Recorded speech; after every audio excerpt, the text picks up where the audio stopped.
Student CA final చాలా struggle అయ్యి qualify అయ్యాడు. నేను చేసిన ఒక పెద్ద తప్పు ఏంటంటే ఈ రిజల్ట్స్ హడావుడిలో ఉండి ఈ కాల్స్ అటెండ్ అవుట్ హడావుడిలో ఉండి ఆ స్టూడెంట్ నన్ను విష్ చేయడానికి వస్తే almost half an hour wait చేయించా. మా పిఏ ఉన్నారంటే ఇంకా లేట్ అవుతామమ్మా, మళ్ళీ నేను పిలుస్తాం, నీ సెల్ నెంబర్ ఇచ్చి వెళ్ళిపో అంటే తను లేట్ అయినా పర్లేదు సార్, నేను సార్తో నా హ్యాపీనెస్ షేర్ చేసుకొని వెళ్ళాలి అనే మాట రిప్లై ఇవ్వటం జరిగింది. అది విని వెంటనే నేను తెలుసుకొని వెంటనే లేట్ చేయకుండా వితిన్ ఎ మినిట్ పంపించండి ఆ స్టూడెంట్ని, ఇప్పటికే లేట్ చేసాం, I'm feeling so much guilt అన్నాను. చాలా బాధగా ఉంది, షైగా ఉంది అన్నాను. సో స్టూడెంట్ నా దగ్గరికి వచ్చి చాలాసేపు ఆల్మోస్ట్ మోర్ దెన్ 10 minutes మాట్లాడి వెళ్ళాడు. తను చెప్పినటువంటి 2 గ్రేట్ ఇన్సైట్స్ సార్, నా జీవితంలో చాలా విలువైన సమయం సార్. 4 attempts కేవలం సెల్ఫ్ ప్రిపరేషన్, హోమ్ ప్రిపరేషన్ పేరుతో నేను బుగ్గిపాలు చేసుకున్నాను సార్. కాదు పెట్రోల్ బాల్ చేసుకున్నాను సార్ అన్నాడు. పెట్రోల్ బాల్ అంటే ఏంట్రా అన్న, నేనే పెట్రోల్ పోసి తగలబెట్టుకున్నాను సార్. అట్లా నా లైఫ్ నేను పాడు చేసుకున్నాను. తర్వాత ఈ study hours and reason examination బ్యాచెస్కి వచ్చాను, ఆఫ్లైన్కి వచ్చాను. సో ఫస్ట్ ఫ్యూ డేస్ నాకు కొత్తగా అనిపించింది. ఆ తర్వాత స్టూడెంట్స్తో మాట్లాడటం, స్టూడెంట్స్ని చూసి మోటివేట్ అవటం ఎట్సెట్రా ఇవి నన్ను బాగా ఇన్స్పైర్ చేసింది సార్. ఒకరోజైతే ఒక ఎగ్జామ్ రాయదలుచుకోలేదు, పక్కనున్న స్టూడెంట్స్ రాస్తుంటే వాళ్ళని చూసి ఇన్స్పైర్ అయ్యి రాశాను సార్. ఒక రివిజన్ ఎగ్జామ్ కూడా కదా, గ్రాండ్ టెస్ట్. అదే నేను ఇంట్లో ఉండుంటే అసలు ఆ గ్రాండ్ టెస్ట్ కూడా రాసేవాడిని కాదు, క్వశ్చన్ పేపర్ చూసి నేను స్కిప్ చేసేవాడిని. ఇక్కడ తోటి స్టూడెంట్స్ రాస్తున్నారు, నా ఫ్రెండ్ ఎవరైతే ఉన్నారో నా బెంచ్ పెంట్ రాయాల్సిందని నన్ను ప్రెషర్ పెట్టాడు, రాశాను సార్. చాలా మంచి మార్క్స్ వచ్చినాయి. సో ఎన్ని మోటివేషన్ క్లాసెస్ అటెండ్ అయితే ఇటువంటి కాన్ఫిడెన్స్ వచ్చింది నాకు. సో మోటివేషన్ అనేది మీరు చెప్తారు సార్, మేము వింటాం, వదిలేస్తాం. బట్ ఎప్పుడైతే మేము పర్సనల్గా అచీవ్ చేసామో అదే రియల్ మోటివేషన్. సో ఇంట్లో ఉండుంటే నేను ఆ గ్రాండ్ టెస్ట్ స్కిప్ చేసేవాడిని, క్వశ్చన్ పేపర్ టఫ్గా ఉందని. ఇక్కడ ఉన్నాను కాబట్టి ఆప్షన్ లేదు, ఎగ్జామ్ స్టార్ట్ చేసినా స్కిప్ చేయడం కుదరదు. I had to be in the exam hall. 3 hours నేను ఎగ్జామ్ హాల్లో ఉండాల్సిందే. నా ఫ్రెండ్ మోటివేట్ చేశాడు, నా ఫ్రెండ్ కంపల్ చేశాడు, you have to take this exam, skip చేయొద్దు అని. సెకండ్ థింగ్, ఒకరోజు మీరు మోటివేషన్ కొటేషన్స్ కొన్ని పెట్టారు సార్ నోటీస్ బోర్డులో. ఖచ్చితంగా నేను ఇంట్లో ఉంటే ఆ కొటేషన్స్ చూసేవాడిని కాదు. బట్ ఇక్కడ చూసిన తర్వాత ఆ కొటేషన్ అంటే ఆ క్లాస్లో ఆ రోజు బ్రేక్ టైంలో బయటకు వచ్చాను, ఆ మోటివేషనల్ కొటేషన్స్ చూశాను, నేను చాలా ఇన్స్పైర్ అయ్యాను. నేనైతే నెక్స్ట్ రోజు మా క్యాంపస్ ఇన్ఛార్జ్ ఆ నోటీస్ బోర్డులో ఉన్న నోటీసెస్ రీప్లేస్ చేసి మళ్ళీ కొత్త నోటీసులు పెడుతుంటే అవి పాత నోటీసులు అంటే ఏవైతే మోటివేషనల్ కొటేషన్స్ ఉన్నాయో అవి తీసుకొని నా నోట్బుక్లో కూడా పెట్టుకున్నాను సార్, ప్రతిరోజు నా బాధ్యత గుర్తు చేయడానికే అని. సో ఇవి 2 కాకుండా ఇంకా చాలా చెప్పాడు కానీ, బట్ ఇలాంటి ఎన్ని చెప్పినా కూడా మీరు గమనించండి, చిన్న విషయాలే, చాలా చిన్న విషయాలు. ఇంకొక ఇన్సిడెంట్ చెప్తాను.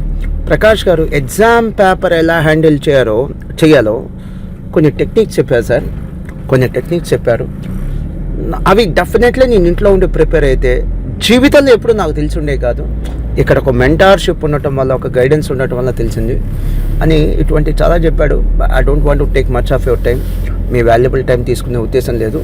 ఇవన్నీ కూడా ఆఫ్లైన్లో తను study hours and revision exams బ్యాచ్కి వచ్చి పొందినటువంటి అడ్వాంటేజెస్. అండ్ వెయిట్ గుంటూరులో టాప్ 10 schools, మన గుంటూరు హెడ్ ఆఫీస్ కదా, టాప్ 10 schools.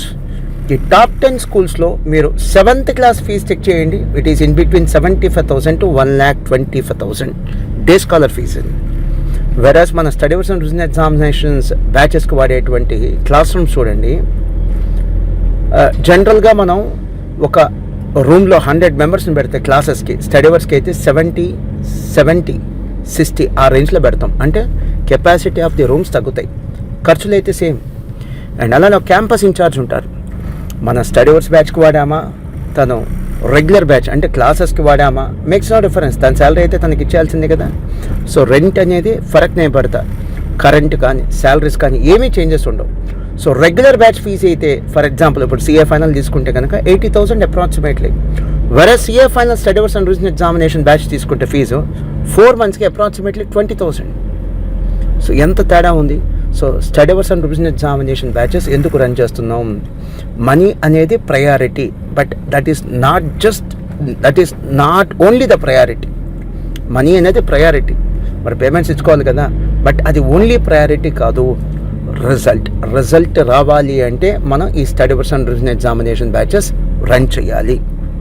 ప్రాఫిట్స్తో సంబంధం లేకుండా, మార్జిన్స్తో సంబంధం లేకుండా ఈ study person revision exam batches run చేయాలి.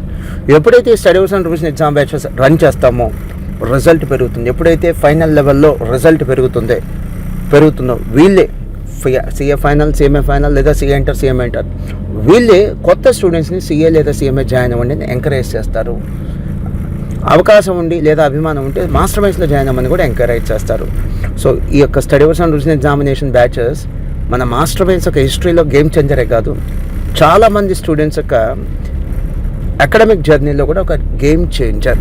Thank you very much my dear staff members. ఇంకా నేను తప్పుగా అనుకోదంటే ఇంకో మాట చెప్తాను, మీరు నెగిటివ్ తీసుకోవద్దు. Study person revision examination batches ఇంకొద్దిగా స్ట్రిక్ట్గా రన్ చేసి చూడండి. మీరు అనుకుంటున్నారు స్ట్రిక్ట్గా రన్ చేస్తే పిల్లలు నెగిటివ్ అవుతాం, పిల్లలు దూరం అవుతాం, లేదా పిల్లలు గొడవపడతారు, ఆర్గ్యూ చేస్తారు, పిల్లలకి చెడు అవుతాం, పిల్లల దగ్గర బ్యాడ్ అవుతాం. లేదు, మీరు రన్ చేసి చూడండి, స్ట్రిక్ట్గా రన్ చేసి చూడండి. ఒక 1 వీక్ 10 డేస్లో 80% ఆఫ్ ది స్టూడెంట్స్ మీకు రెస్పెక్ట్ ఇవ్వడం చూస్తారు. అంటే గతం కంటే ఎక్కువ రెస్పెక్ట్ ఇవ్వడం చూస్తారు. ఒక 20% స్టూడెంట్స్ ఎప్పుడు స్క్రాప్ ఉంటారు. ఇంట్లో ఉంటే పెళ్లి చేసేస్తారని చెప్పి ఇక్కడికి పంపించి, ఇంట్లో ఉంటే పెళ్లి చేసేస్తారని చెప్పి ఇక్కడికి వచ్చి చదువుకునేటువంటి పిల్లలు ఉంటారు 20%. వాళ్ళని ఎప్పుడు మీరు పట్టించుకోవద్దు. 80% ఆఫ్ ది స్టూడెంట్స్ మీరు ఎప్పుడైతే సీరియస్గా రన్ చేస్తారో, మీ స్ట్రిక్ట్నెస్లో, మీ డిసిప్లిన్లో, మీ ఫాలోఅప్లో ఒక అమ్మ కానీ నాన్న కానీ కనిపిస్తుందో వాళ్ళు మీకు డెఫినెట్లీ పేరెంట్స్ అంత రెస్పెక్ట్ ఇస్తారు.